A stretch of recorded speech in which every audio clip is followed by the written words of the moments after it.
कृष्ण कृष्ण हरे हरे हरे राम राम राम हरे हरे हरे कृष्ण कृष्ण कृष्ण हरे हरे हरे राम राम राम हरे हरे। देवसैनी एकादशी की आप सभी को बहुत बहुत बधाई हो। हर एकादशी का अपना अपना अलग एक महत्व होता है। ये एकादशी चतुर्मास को आरंभ करने वाली एकादशी है, तो आप सभी जानते होंगे इस एकादशी का अपना एक अलग एक महत्व है। तो प्लीज़ ये एकादशी आप सभी ज़रूर करें। अगर मेरी कथा आपको सभी को अच्छा लगा या अच्छी लगती है तो प्लीज़ लाइक और शेयर ज़रूर करें। हरे कृष्णा। देवसैनी एकादशी की व्रत की कथा। 20 जुलाई 2021। अनंत काल से ये ब्रह्मांड का चक्र निरंतर गति से चल रहा है। काल रूपी नाव में सवार ये संपूर्ण भौतिक जगत सात्विक पूर्ण रूप से भ्रमण कर रहा है। दिन रात, सर्दी गर्मी, मास वर्ष अपने स्थान पर सरुचि रूप से संचलित हो रहा है। अतः समय से ये ब्रह्मांड ऐसे ही अपनी दिशा और गति में कार्यवर्तिक है। लेकिन जरा सोचिए, ब्रह्मांड के पालक स्वयं भगवान विष्णु अगर किसी दिन योग निद्रा में चले जाए तो फिर क्या होगा? इस सृष्टि का संचालन कैसे होगा? और क्या वास्तव में भगवान सोते हैं? जी हाँ, आषाढ़ मास के शुक्ल पक्ष में आने वाली एकादशी यानी शयनी एकादशी, जिस दिन भगवान श्री विष्णु वास्तव में योग निद्रा में चले जाते हैं और वो भी 4 महीने के लिए। भविष्य पुराण में बताया गया है शयनी एकादशी से लेकर 4 महीने तक भगवान श्री विष्णु सभी देवताओं के साथ योग निद्रा में चले जाते हैं और इसीलिए इन 4 महीनों में कोई भी शुभ कार्य नहीं किया जाता है, क्योंकि इस समय के दौरान यज्ञ में किसी भी देवता की आहुति नहीं दी जा सकती है। इसके पीछे एक कारण है। यहाँ भी बताया जाता है कि इस समय के दौरान सूर्य देव दक्षिणयान में भ्रमण करते हैं और पृथ्वी पर वर्षा ऋतु का समय होता है और इसी शयनी एकादशी से चतुर्मास का प्रारंभ होता है, जो कि भक्तों के लिए सर्वोत्तम समय माना गया है। आपको ये जानकर आश्चर्य होगा कि इस एकादशी के अनेक नाम से जाना जाता है, जिसे एक देवसैनी एकादशी, पद्मा एकादशी, विष्णुशयनी एकादशी, देवपोरी एकादशी, आषाढ़ी एकादशी, महा एकादशी इत्यादि। आज हम आपको शयनी एकादशी के अत्यंत रोचक महत्वपूर्ण कथा सुनाते हैं और इसके साथ साथ आज हम आपको इस एकादशी का पालन करने की पूजा विधि के विषय में जानकारी और उसके लिए हमारे साथ बने रहेंगे। तो चलते हैं युधिष्ठिर महाराज के महल में, जहां भगवान श्री कृष्ण को संपूर्ण वर्ष के दौरान आने वाले विवाद एकादशी के विषय में बता रहे हैं। युधिष्ठिर महाराज ने श्री कृष्ण से पूछा, आषाढ़ मास के शुक्ल पक्ष में कौन सी एकादशी और इसको पालन करने की विधि और पूजा क्या है? कृपया करके आप मुझे इसके महत्व के विषय में बताइए। भगवान श्री कृष्ण ने उत्तर देते हुए, पृथ्वीपति युधिष्ठिर महाराज, ध्यान से सुनो। अब मैं आपको एक ऐसी पौराणिक कथा सुनाता हूँ जो इस सृष्टि के सर्जक ब्रह्मा जी ने अपने पौत्र नारद को सुनाया था। यह कहकर भगवान श्री कृष्ण ने युधिष्ठिर महाराज को वर्णन किया। आज आपको भी उसी कथा का रसपान करवाने के लिए लेकर चलता हूँ और यह यहाँ ब्रह्मलोक में तक की मानसिक यात्रा सदा भगवान नारायण का गुणगान करते हुए विचरण करने वाले शुद्ध भक्त श्री नारद मुनि अपने पिता वर्मा जी के पास पहुँचे। वहाँ जाकर उन्होंने वर्मा जी से वो प्रणाम किया और भाव से पूछा, आषाढ़ मास के शुक्ल पक्ष में एकादशी का क्या नाम है? उसका पालन करके भगवान विष्णु को प्रसन्न कर सकते हैं। नारद मुनि की बात सुनकर वर्मा जी बड़े प्रसन्न हुए, क्योंकि नारद जी कोई भी प्रश्न सदैव लोक हित के लिए होता है। वर्मा जी ने कहा, नारद, इस आषाढ़ मास के शुक्ल पक्ष में आने वाली शयनी एकादशी का मत दर्शनों के लिए तुम्हें के एक पौराणिक कथा सुनाता हूँ। ध्यान से सुनना।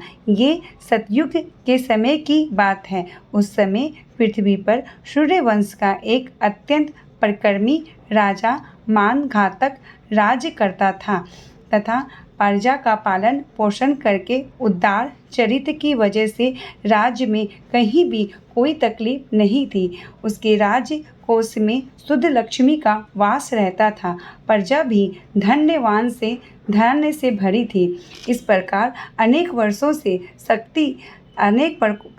से शांतिपूर्ण रूप से अपना शासन कर रहा था। उसी समय राज्य में एक अनहोनी कालचक्र की घटना घटी। एक बार यूं हुआ कि राजा मानघाता के राज्य में 3 वर्षों तक अकाल पड़ा। इन वर्षों के दौरान एक बूंद भी वर्षा नहीं आई। परिणाम स्वरूप पूरे राज्य की प्रजा परेशान हो गई। वह सब अपने प्रिय राजा मानघाता के पास आए और उन्होंने राजा से कहा, हे राजा, आपने हमारे कल्याण किया है, इसलिए आज हमें आपसे सहायता की याचना करने आए हैं। इसमें जल के बिना जीवन असंभव है। बादल भगवान की कृपा इस पृथ्वी पर बरसती है और इसका पालन पोषण होता है, तो जल हमें मिलता है और इसी से सृष्टि का पालन पोषण होता है। लेकिन पिछले कुछ वर्षों में हमारे राज्य में अकाल की वजह से जलाशय सूख चुके हैं और इस प्रकार अपने अस्तित्व को बचाने के लिए महामारी हमें सब दुखों से पीड़ित है। कृपया इस समस्या का समाधान निकालें। मनुष्य और अन्य जीव के आँखों में जल का अभाव से भर रहे थे। बिना पानी के जमीन से धान नहीं उग रहा था और इसी प्रकार अपने अस्तित्व को बचाने की महामारी में हम सब दुख से पीड़ित हैं। कृपया आप कोई उपाय ढूंढ निकालें जिससे हमारी समस्या का समाधान हो सके। राजा सुनकर राजा ने कहा, आप सब के वचन सर्वत्र अचिल है और बिना पानी के जीना असंभव है। धान के बिना रहना असंभव है। शास्त्रों में बताया गया है कि अगर राजा धर्मनिष्ठ ना हो तो उसके राजा की प्रजा उसके पाप कर्मों का फल भुगतना पड़ता है। लेकिन पिछले कुछ समय से मैंने ध्यानपूर्वक अपने भूतकाल और वर्तमान काल के चरित्र पर विचार मंथन किया है, लेकिन मैं आपको विश्वास दिलाता हूँ कि मैं कभी भी किसी प्रकार का पाप कर्मों में लिप्त नहीं रहा।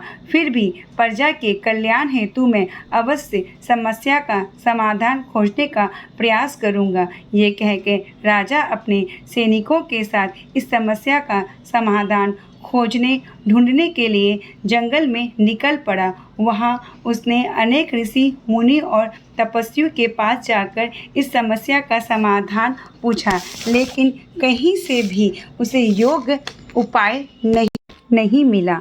आखिरकार ये यहाँ वहाँ भटकते हुए राजा एक आश्रम में पहुँचा और यह आश्रम महान तेजस्वी और तपस्वी ऋषि अंगारी मुनि का था। इतना था कि उनकी क्रांति से भी सभी दिशाओं में आलोकित हो रहे थे।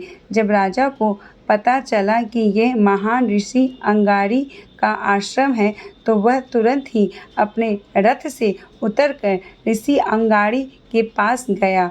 वहां जाकर उसने ऋषि को दंडवत प्रणाम किया और बड़ी विनम्रता से हाथ जोड़कर ऋषि की आशीर्वाद याचना और उसके राज्य के कुशल समाचार पूछा।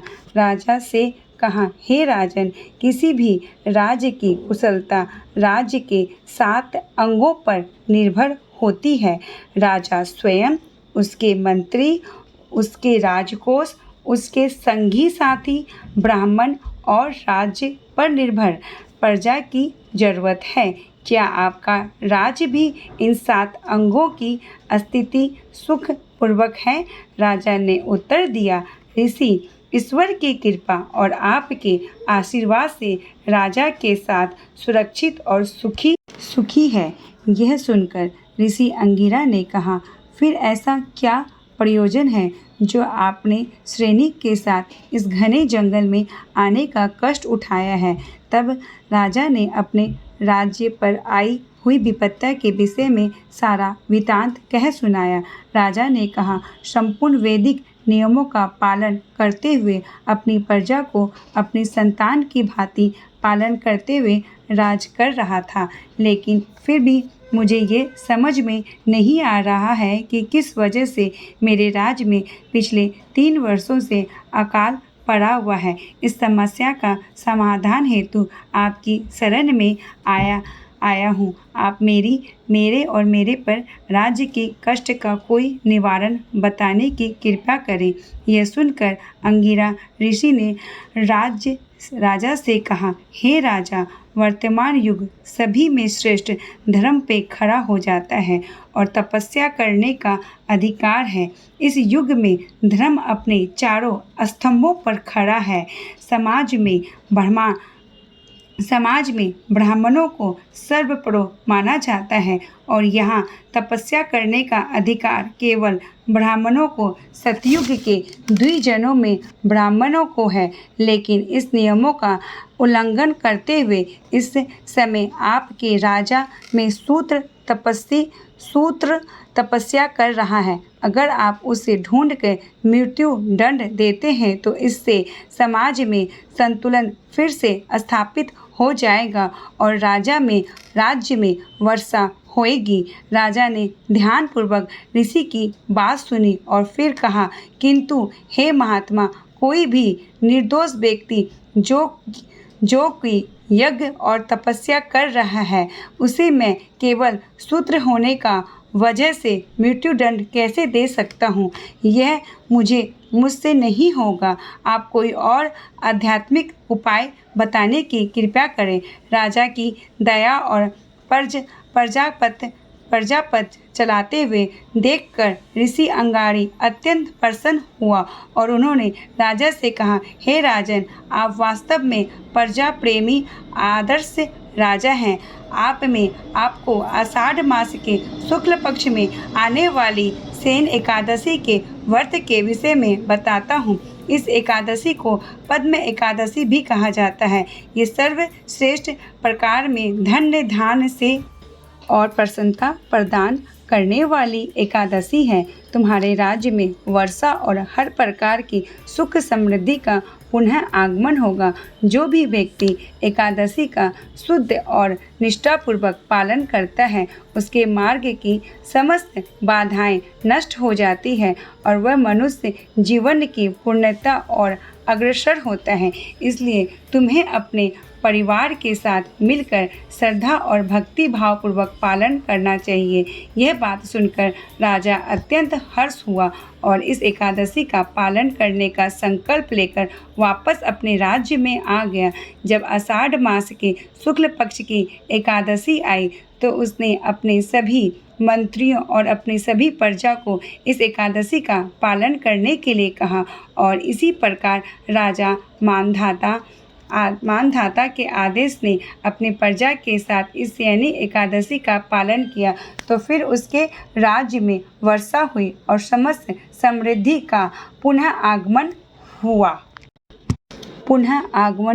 और ब्रह्मा जी द्वारा नारद मुनि को सुनाई इस कथा का समापन करते हुए ब्रह्मा जी ने नारद मुनि से कहा कि एकादशी समस्त पाप कर्मों को नष्ट करने वाली और अत्यंत पवित्र है।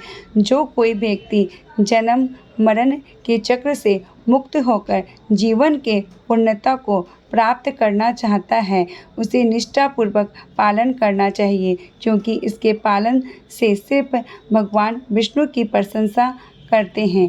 आहुति न इसका पालन न सिर्फ भगवान विष्णु की प्रशंसा करता है, आपूति नरक के द्वार से बचाता है। हम आपको एक बार फिर याद दिलाने का चाहते हैं। ब्रह्मा जी और नारद मुनि कथा का वर्णन भगवान श्री कृष्ण युधिष्ठिर महाराज को सुना रहे थे।